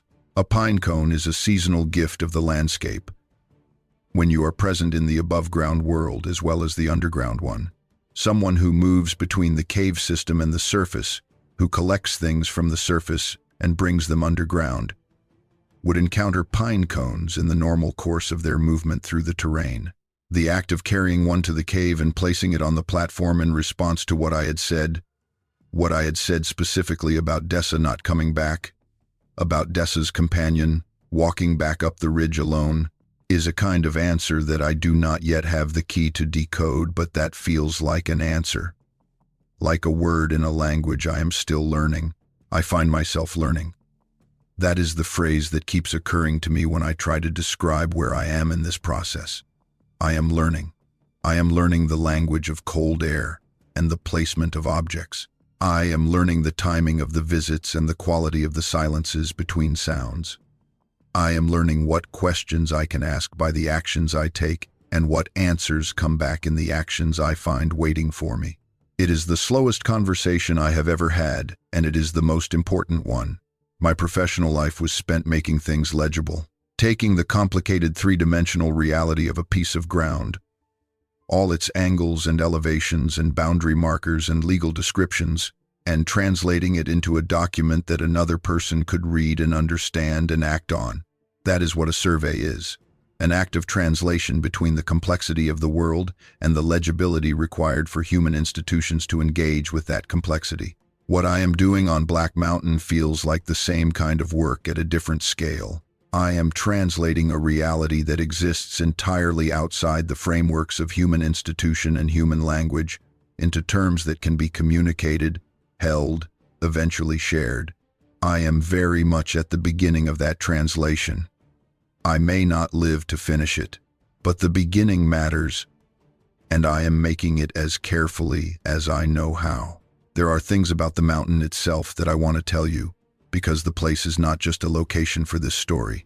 The place is part of the story in a way that I think requires the actual particulars of the terrain to come through, not just as backdrop but as character. Black Mountain is the highest point in Kentucky, which means it experiences weather patterns that the surrounding lower terrain does not. Clouds form around its upper slopes in ways that keep the summit in mist for days at a time in spring and fall. The temperature at the summit on a warm summer day can be 15 to 20 degrees cooler than the temperature in the Clover Fork Valley below, which is visible from the summit on clear days as a green thread of bottomland between the ridge systems. In winter, the summit gets significant snow accumulation that persists long after the valleys have cleared, and the upper slopes develop ice conditions that make travel on the surface dangerous without proper equipment. The cave entrance, at around 3,200 feet, is in a zone that experiences significant seasonal variation in temperature and precipitation, from the cold, wet fogs of fall to the ice storms of winter to the warm thunderstorm activity of summer. The cave itself, below the entrance, maintains its constant 54 degrees regardless of what is happening on the surface. This thermal stability is one of the primary advantages of deep cave habitation in a climate with the seasonal extremes of eastern Kentucky. The surface temperature at this elevation ranges from well below freezing in winter to the low 80s in summer. The cave is 54 degrees year-round. The energy efficiency of that situation, for a warm-blooded population that does not use fire for heating, is significant. You do not have to burn calories staying warm if the environment is already temperate. I have thought about what the interior environment of the cave system provides in terms of resources, and the list is actually quite good. Water is available from the spring seeps in the third chamber, and presumably from similar seeps throughout the network. Food would require surface excursions to hunt or gather, but the mountain is well populated with game. White-tailed deer are abundant. Wild turkey are present. Black bear populations have recovered substantially in eastern Kentucky over the last 30 years, and the nut-bearing trees on the upper slopes produce significant quantities of acorns, hickory nuts, and walnuts in good years. The eastern Kentucky cave systems are also well populated with cave crayfish, aquatic invertebrates, and fish species in the underground streams, which would provide protein accessible without surface exposure. A population with the physical capabilities suggested by the evidence I have found, the strength implied by how compacted the sleep pads were and the hand that compressed them, the height implied by the wear patterns in the passage floor and the reach required to make the upper marks on the fourth chamber wall, would be formidable hunters and foragers in the terrain above and capable of accessing food resources in the cave system itself. The longevity suggested by the continuous occupation of those chambers, the depth of the floor wear in the entrance passage, the composting layers in the sleep structures, is consistent with a population that has found a stable niche in a specific and unchanging environment. The limestone mountains of eastern Kentucky are geologically stable. The karst formation has been in its current general configuration for millions of years, and the cave systems within it are similarly stable on human timescales. A population that found this environment suitable would have had strong reasons to remain in it across generations, to learn its rhythms and its resources and its risks, and to develop the behavioral patterns that maximize the advantages of the environment while minimizing exposure to the dangers of the surface world. The behavioral pattern of invisibility, the maintenance of minimal surface presence across the long span of human settlement in eastern Kentucky, is entirely rational given the history of that settlement. The first European settlers in Harlan County arrived in the late 1700s and early 1800s, following the traces of long hunters and land speculators through the Cumberland Gap and into the mountain valleys. They brought with them the assumptions of a culture that divided the world into the known and the unknown, the human and the animal, the civilized and the wild, and that had a consistent pattern of treating anything in the unknown, animal, wild category as either a resource to exploit or a threat to eliminate. A population with the intelligence to recognize this pattern in the incoming settlers would have had every reason to make themselves as invisible as possible from the first contact forward. The invisibility was not an accident or a failure of human perception. It was a deliberate, strategic response to a situation that required it. What I keep thinking about is whether the strategy has been entirely successful. Sightings of unusually large bipedal figures in the forests and mountains of the eastern United States go back to the earliest written records of European settlement in this region. The Cherokee and the Shawnee and other eastern woodland Native American peoples had traditions of large, intelligent, bipedal beings in the mountain forests long before European contact. The Patterson-Gimlin film was shot in California, but the tradition of encounters it represents is not regionally limited. People across the Appalachians, across the entire eastern deciduous forest region, have been reporting encounters for as long as the region has been documented by people who wrote things down. What if those sightings, those encounters, those traditions have not been misidentifications of bears or hoaxes or wishful thinking? What if they have been exactly what they appear to be? Glimpses of a real and living population that has been here longer than any written record acknowledges, making its home in the spaces below and between the spaces that the surface world has claimed for its own? What if the consistent pattern of those encounters, always brief, always at the margin of certainty, always leaving the observer unable to fully describe or verify what they saw, reflects not the unreliability of human perception, but the effectiveness of the invisibility strategy of the observed? I cannot answer that question from my position, sitting in the first chamber on Black Mountain with my headlamp off. What I can tell you is that what I have encountered in those chambers is consistent with a real, living, intelligent population that is choosing to be known at the pace and on the terms it finds acceptable. The 7 sleep structures are maintained by individuals who decide to maintain them. The objects on the platform are placed by hands that decide to place them. The warm stone was given by a being that decided to give it. The decisions are being made. The agency is real. Whatever is in those caves is not a relic or a remnant or an accidental survivor. It is a community that has been governing its own relationship to the outside world across centuries, and that is, in a process I am still trying to understand, choosing now to modify that relationship in some incremental way, perhaps because I represent the person that connection was designed to produce, perhaps simply because the time was right. My mother was dying when she told me to look on Black Mountain. She had been carrying this knowledge, or some portion of it, her whole life, the way Eleanor carried it, the way I believe Leola carried it, the way Celia carried it and tried to preserve it in her handwritten account. The knowledge moved down the generations in a form that was almost gestural, hints and half-sentences, and a Bible in a cedar chest, because there was no language for it, no category in which it could be stated plainly without sounding impossible. My mother found the language in the morphine and the proximity of death, when the ordinary cautions about how you are perceived no longer apply. She said, "There is something in our bloodline that goes further back than we know." She said, "Look on Black Mountain." She did not know what I would find there. She knew there was something to find. I found it. I have been going back every month when the access road allows it, and sometimes when it does not. Once in December when the road was too muddy for my truck and I parked at the base and walked the rest of the way. That walk is about 1.5 miles on a slope that gains elevation quickly, through second-growth hardwood that transitions to older timber as you gain elevation, with a section near the top where the canopy closes overhead and the light under the trees becomes the specific, filtered green-gray of old Appalachian forest in the middle distance between summer and winter. I have made that walk in rain and in frost and in the clear cold of late fall, and every time I make it I feel the same thing. I felt the first time I sat in the dark in the first chamber, which is that I am approaching something, that the approach matters as much as the arrival, that the mountain is paying attention to the approach. I do not know what the mountain is, whether it is the cave system or the population in it or the geological fact of the place itself or some combination of all three that I am collapsing into the word mountain because I do not have a better word. I know it is paying attention.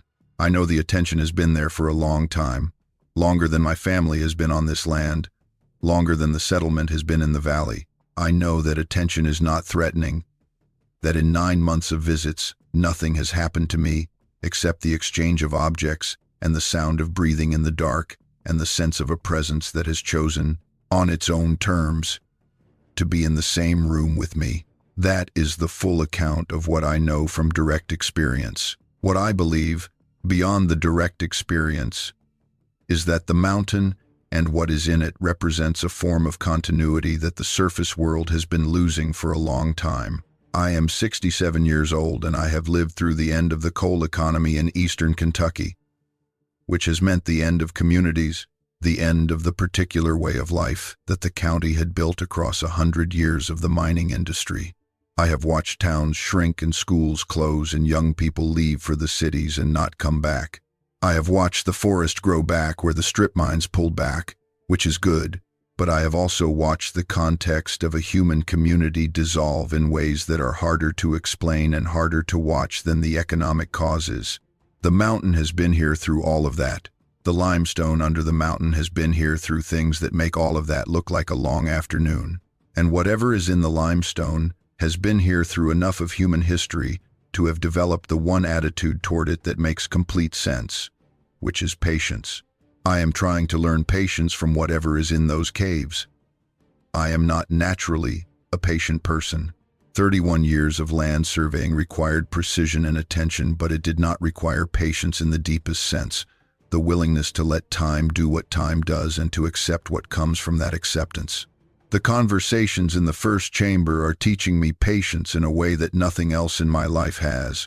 I go in, I sit in the dark, I say what I have to say, I place what I have brought to place, and then I leave and I wait 2 weeks or 3 weeks or however long it takes before I can go back.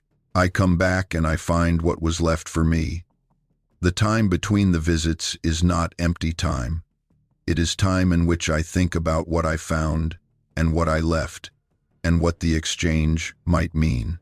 It is time in which the mountain is also doing whatever the mountain does with the time between visits, maintaining the sleep pads, placing the food I have left in wherever food that is placed on a platform in a cave eventually goes, sitting with the letters I wrote, carrying the warm stone from wherever it was carried from, and placing it where I would find it. The time is shared, even in the absence of contact. The patience is shared. I am going back in May. I have been thinking about what to say on my 10th visit, what to bring, what the conversation should move toward, now that the foundation of trust, such as it is, has been established across 9 months of exchange. I think I want to ask, in whatever way asking is possible in this medium, whether I can go deeper into the cave, whether the passage beyond the 4th chamber that Gerald believes connects to the larger karst network is ground I would be permitted to explore. I am not sure how to frame that request in the language of objects and gestures. I have been thinking about it for weeks. Maybe I bring a candle rather than a headlamp and leave it unlit on the platform to indicate that I want to go further into the dark. Maybe I bring a simple hand-drawn map of the 4 chambers we have already explored and place it on the platform to indicate that I know and respect the geography of the space I have already been permitted to enter. I do not know yet. I will think about it more before May. What I do know is that whatever conversation has been happening in those chambers for the past 9 months is not finished, and that I intend to continue it for as long as I am able. I want to tell you about the marked wall in the 4th chamber in more detail, because I have been back to photograph it several more times since the first visit, and the more I look at it, the more I believe it is the most important thing in those chambers, more important even than the sleep structures or the platform objects.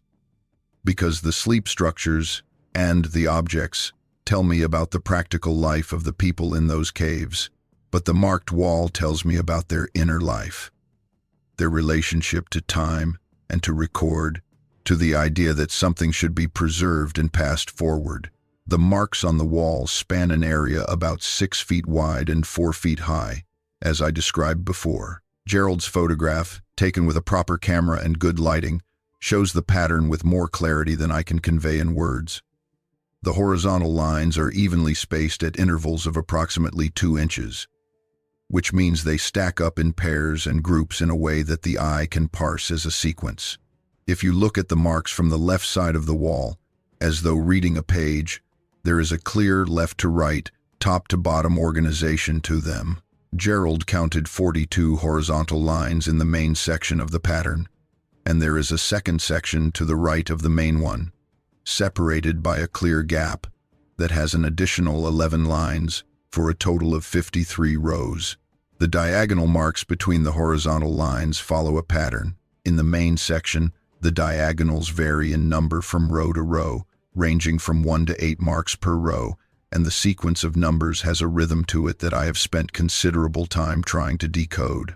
If I label each row by the number of diagonal marks it contains, the sequence across the main section runs something like this: 3, 7, 1, 4, 5, 2, 8, 1, 4, 6, 3, 2, 7, and so on for 42 rows. I have not found a simple mathematical pattern in that sequence, but there are repetitions and sub-patterns that suggest a structured system rather than random tallying.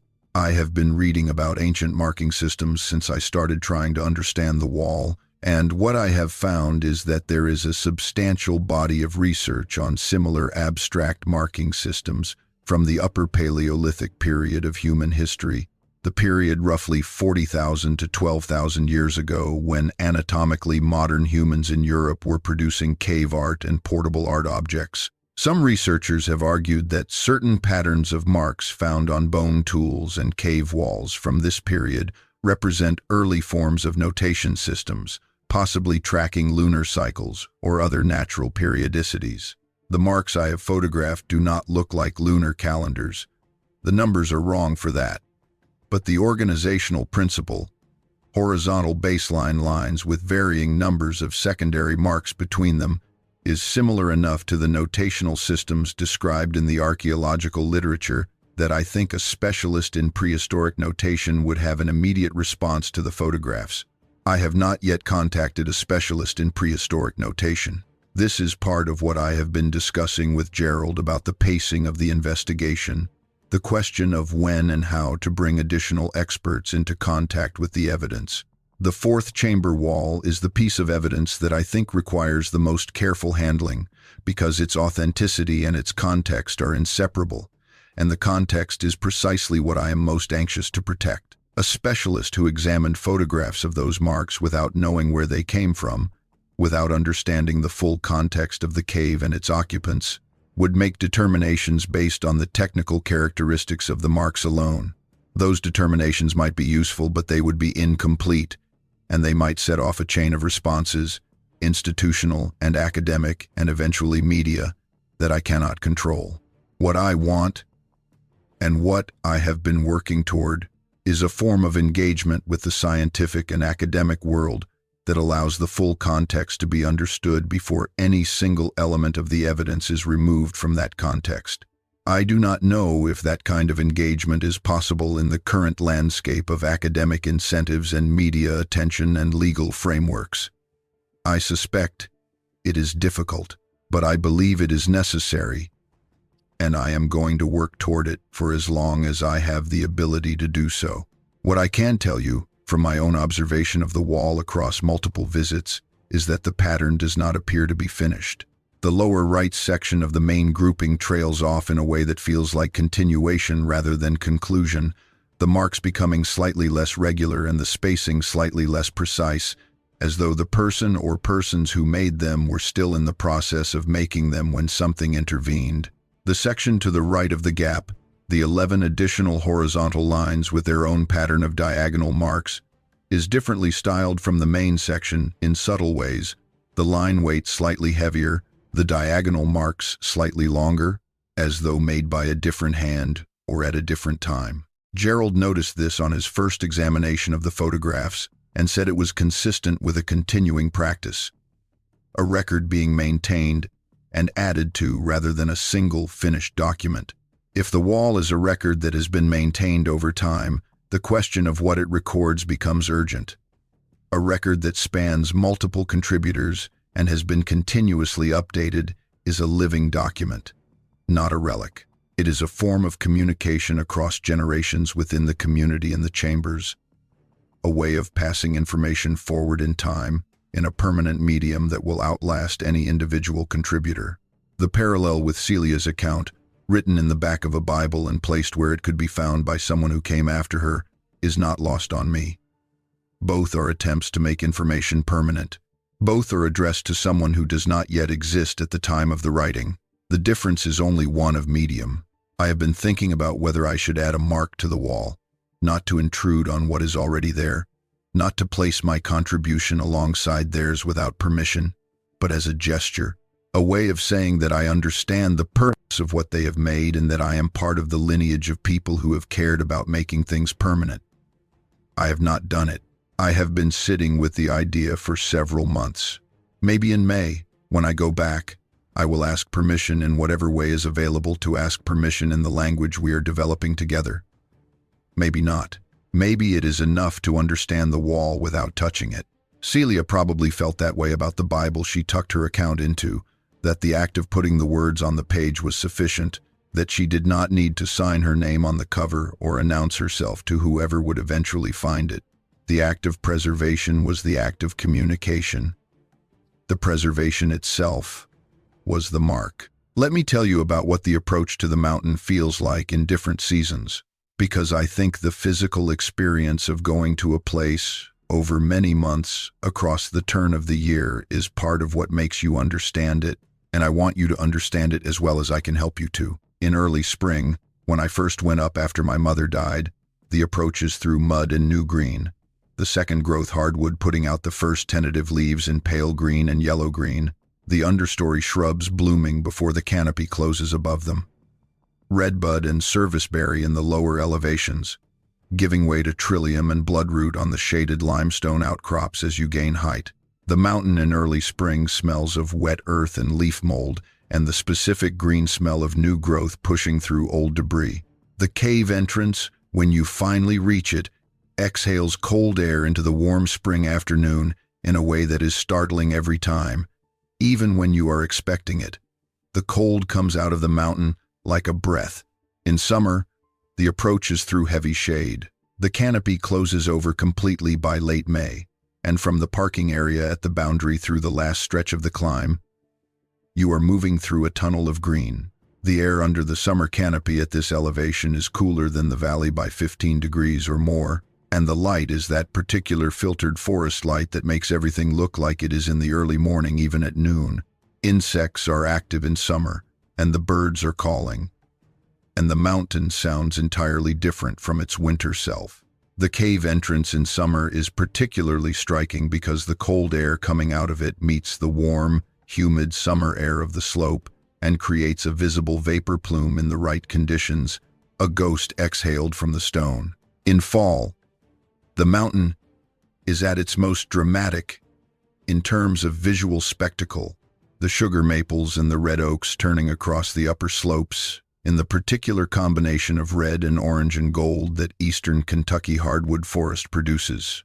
But fall is also when the weather becomes unreliable, when the temperature can swing 20 degrees between morning and afternoon, when the first serious storms come through and leave the access track in conditions that test the limits of my truck. I have made the approach in rain and in wind and once in a light snow that came early and coated the leaves before they had fully dropped, which made the slope above the entrance look like a painting from a calendar. The cave does not know about any of this. The cave is always 54 degrees, and always dark, and always the same. In winter, the approach is through bare hardwood. The tree forms visible against the gray sky in the specific, naked clarity of deciduous forest without leaves. The limestone outcrops are more visible in winter. The ridgelines more pronounced. The bones of the mountain showing through.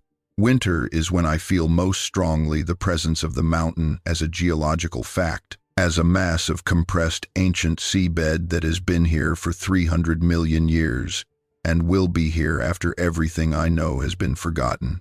The winter light on the gray stone has a quality I cannot fully describe, but that feels like honesty. The mountain showing you exactly what it is without the distraction of the growing season's abundance. I have made the approach in all 4 seasons now.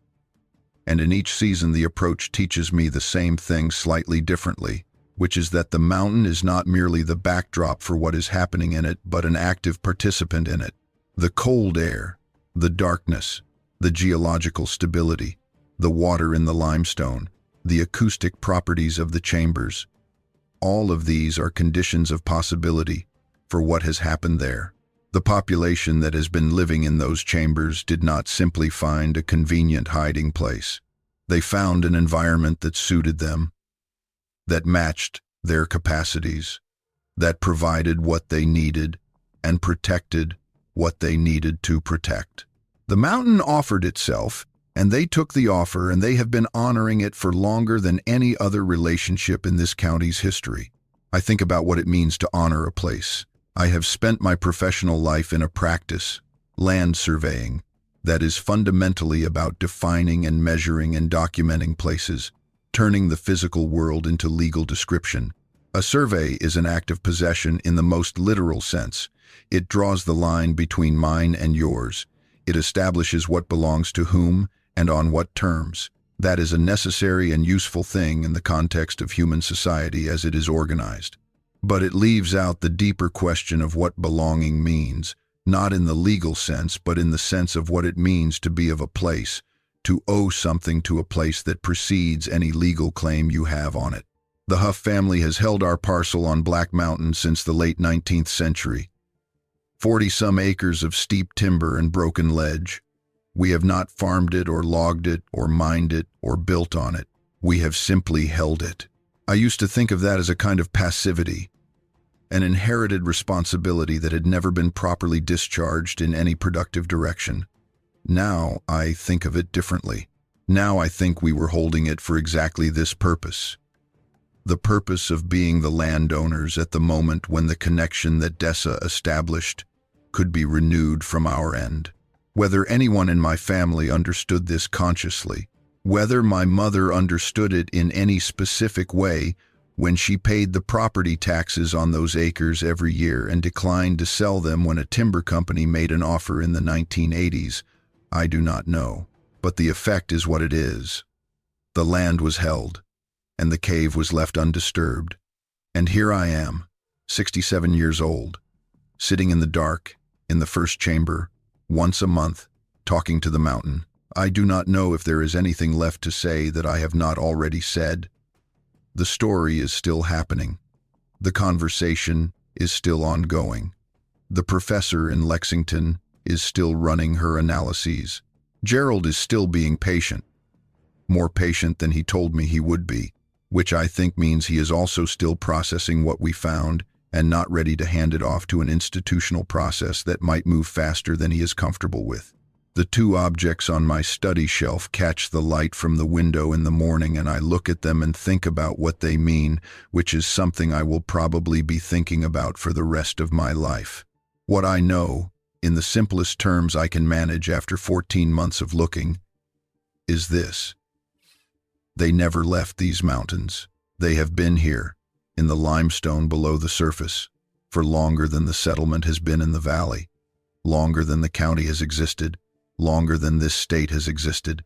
They built, if not cities in any sense we would recognize, then a form that serves the same function that cities serve, organized communal space, where a population lives and works and maintains its records and passes its knowledge forward across generations.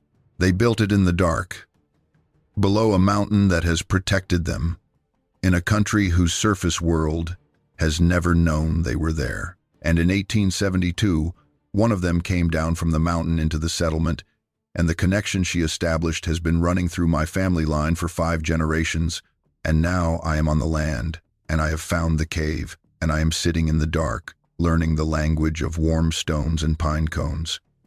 And the conversation has begun. My name is Ruth Calloway. The stone is on my shelf. I am going back in May. My name is Ruth Calloway. I am 67 years old. I come from a bloodline that goes back further than any county register can trace, and the closest living relatives I have are a population that no field guide has ever adequately described, living in chambers under a mountain that has held them safe for longer than this nation has existed. My mother was right. The proof is on Black Mountain. It is also on the shelf in my study, and in the warm stone I carry in my coat pocket when I walk the ridgeline in the evenings, and in the 4.3% of my genome that 3 separate testing services could not categorize and that a professor at a major university is still working to understand. I will be back on that mountain in May. I will sit in the dark and I will listen. That is all I can tell you about what comes next. That, and the certainty I carry, formed across 9 months of small gestures exchanged in cave darkness, that whatever is in those chambers does not intend harm and has not intended harm across the entire span of its long residence here. It is home. I am, in some way, that I am still working to fully understand. Also, home. That is what the warm stone on my shelf has been telling me since March. In the only language available to this kind of knowing, which is the language of things placed carefully with intention by hands much larger than mine, on a stone shelf, deep in a Kentucky mountain, in the hope that whoever they were meant for would understand. I am trying to understand. Every day, a little more. I have been asked, in the months since I began speaking about this to a small number of trusted people, what I think happened to Dessa in the settlement community over the course of her life, whether she was happy, whether she found what she was looking for in coming down from the mountain. I have thought about this a great deal, and I want to try to answer it honestly. Celia's account describes a mother who was present and attentive, who raised her children with the care you would expect from someone who understood what was at stake in the raising. Dessa taught her children the things she knew, which based on Celia's descriptions included a detailed knowledge of medicinal plants, a facility with construction and repair using available materials, a sense of direction and navigation that Celia describes as almost supernatural, and a physical capability that the children inherited in varying degrees. Dessa also taught her children, less formally, a quality of attention. Celia writes that her mother's way of listening was unlike any listening she ever observed in another person, that when Dessa listened, she listened with her whole body, with her skin as much as her ears, alert to information that most people do not consciously register. I think about what it cost Dessa to leave, not in the abstract sense of leaving a community, but in the specific physical and sensory sense. She went from the constant temperature and total darkness and deep quiet of the cave system, from the community of her own people with whom she shared whatever language and culture had developed underground over the centuries, to the surface world with its noise and its weather and its light and its small houses and its English-speaking strangers who found her remarkable and slightly alarming. She made that transition and she stayed for 40-plus years and she raised 4 children in it and she walked the ridge before dawn checking on the connection she had left behind her. That is not the biography of someone who found the transition easy. That is the biography of someone who decided the transition was necessary and honored that decision across a lifetime. I come from her. The 4.3% of my genome that no database can categorize is her contribution to the line that led to me. The bone density and the warmth and the healing rate are her contribution. Finding the cave and being able to sit in the dark without panic, that I was able to receive the warm stone and understand it as the gesture it was. That is also her contribution, I think. She built into her descendants, by example and by the traits she carried, the capacity to be at home in a kind of darkness that most people would find impossible to bear. I am at home in that dark. That is what I can tell you at the end of this. After 14 months of going into the mountain and sitting in the first chamber and waiting for what the mountain has to say, the darkness is not threatening to me. The cold is not uncomfortable in a way I cannot bear. The presence of something large and aware in the chamber with me does not send me fleeing toward the light. I sit still, and I listen, and I breathe the cave air, and I wait. And the waiting is not unpleasant. It is, if I am being entirely honest about my experience, the most comfortable I feel anywhere, more comfortable than my house on the river road, more comfortable than the familiar terrain of my professional life, most comfortable in the dark at the base of a mountain, 54 degrees, breathing limestone air, waiting for the air to change. That is, I think, Dessa's contribution to me. She built someone who could come home to the mountain. She did not know me, did not know exactly what shape the homecoming would take or what generation it would arrive in, but she left the capacity for it in the blood she passed forward, and here I am. The mountain is still here. They are still in it, and I am still going back. There is one more thing I want to tell you, which is about the sound I described from my 8th visit, the low vocalization from the far wall of the first chamber, and about what I have come to understand it might mean. I described it at the time as a sound of consideration.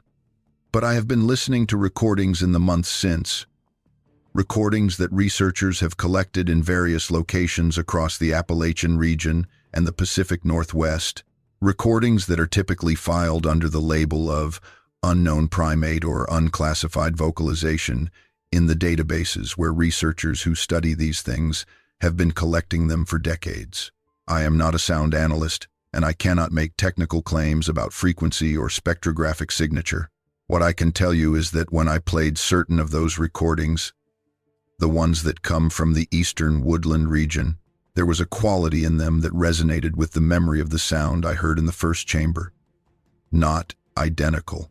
The cave environment would modify any sound significantly, and the chamber's acoustic properties, its size and the hardness of its walls, would shape what I heard in ways that make direct comparison unreliable. But there was a structural similarity that I noted and that I continue to think about. If the vocalization I heard represents a form of communication, and I believe it does, the question of what it was trying to communicate is the question I am going to be working on for the foreseeable future. The 3 repetitions with the final one ending on what sounded to me like a rising pitch suggest a call and response structure of some kind, an initiation of exchange. Its timing, coming after I had been sitting in silence for 20 minutes, suggests it was a response to my presence and my stillness, to the quality of my waiting. Something about the waiting indicated readiness, and the sound was the response to that indication. I am thinking about this in the context of everything else I have described to you. The objects on the platform, the pine cone, the warm stone, the sleep pad maintenance, the folded cloth. All of these have been acts of communication in a medium that is not language, not in the way I use language, but that is clearly communicative, that carries information about intention and awareness, and the quality of the relationship that is developing between whatever is in those chambers and the person who comes to visit them once a month. The vocalization is the most direct form of communication I have experienced in 9 visits. It is the one that most clearly came from a living body, from a chest cavity and a throat, from something that can modulate its breath to produce a shaped sound. I am not going to claim I know what it said. I am going to claim that it said something, and that I am going to spend the rest of whatever time I have trying to learn how to hear it properly. I want to leave you with an observation that is not an argument or a conclusion, but simply an observation. The kind that comes from sitting in darkness for a long time until the ordinary things become clear. The conversation I am having in those chambers is happening at the edge of what language can reach. I am using words and letters placed on a platform, and whatever comes back to me comes in the form of objects and the placement of objects and the quality of air in a dark room. These are very different registers of communication, and the gap between them is real. But the gap is not uncrossable. Human beings communicate across enormous linguistic and cultural differences all the time, not by erasing those differences, but by finding the layer of meaning that sits below the differences, the layer where intention and attention and care can be perceived regardless of the specific medium. What I have been trying to do in those chambers is operate at that layer. I am trying to communicate at the level of care, of consistent attention, of a presence that returns regularly and brings things and receives what is given and does not take more than it is offered. That is the simplest possible message, and it is the one I believe has been received. The mountain is old. The cave is older than the mountain in geological terms, having formed before the surface above it took its current shape. The limestone in the walls is older still, marine sediment from a shallow sea that covered this part of the continent when the only life on land was primitive and the rocks were still being laid down by the slow accumulation of ancient shells. We are all resting on ancient shells. In the end, all of us, above the ground and below it. I am Ruth Calloway. I am still looking. I am still listening. The stone is warm. 31 years of surveying taught me that every piece of ground contains more than what appears on the surface, that the document you produce is always an approximation, that the truth of a place is never fully transferable into the precision of legal description. You make the best record you can. You put it in writing.